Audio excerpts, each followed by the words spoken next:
மரக்கட்டை பொதுவாக மிதப்பதற்கு முக்கிய காரணம் அதன் அடர்த்தி நீரின் அடர்த்தியை விட குறைவாக இருப்பதுதான். மரம் என்பது இயற்கையாகவே செல்லுலோஸ் இழைகள் மற்றும் பிற கரிமப் பொருட்களால் ஆனது. இதன் தனித்துவமான கட்டமைப்பில் லட்சக்கணக்கான நுண்ணிய காற்று இடைவெளிகள் உள்ளன. இந்த காற்று இடைவெளிகள் மரக்கட்டையின் மொத்த கன அளவில் கணிசமான பகுதியை ஆக்கிரமித்துள்ளன. அடர்த்தி என்பது ஒரு பொருளின் நிறைக்கும் அதன் கன அளவுக்கும் உள்ள விகிதமாகும்.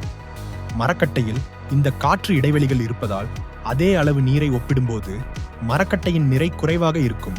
அதாவது மரக்கட்டையின் ஒட்டுமொத்த அடர்த்தி நீரின் அடர்த்தியை விட கணிசமாக குறைகிறது. ஒரு பொருளின் அடர்த்தி அது வைக்கப்படும் திரவத்தின் அடர்த்தியை விட குறைவாக இருந்தால் அந்த பொருள் அந்த திரவத்தில் மிதக்கும். இதுவே மிதப்பு விசை, அதாவது பாயண்ட் ஃபோர்ஸ். நீரின் மேல் நோக்கி தள்ளும் விசை மரக்கட்டையின் எடையை விட அதிகமாக இருப்பதால் மரம் மிதக்கிறது. இருப்பினும் எல்லா வகை மரங்களும் மிதப்பதில்லை. மிகவும் கடினமான மற்றும் அடர்த்தியான சில மர வகைகள், உதாரணமாக ஐரன்வுட் எனப்படும் சில வகை மரங்கள் நீரை விட அதிக அடர்த்தி கொண்டிருக்கலாம். அவை மூழ்கிவிடும்.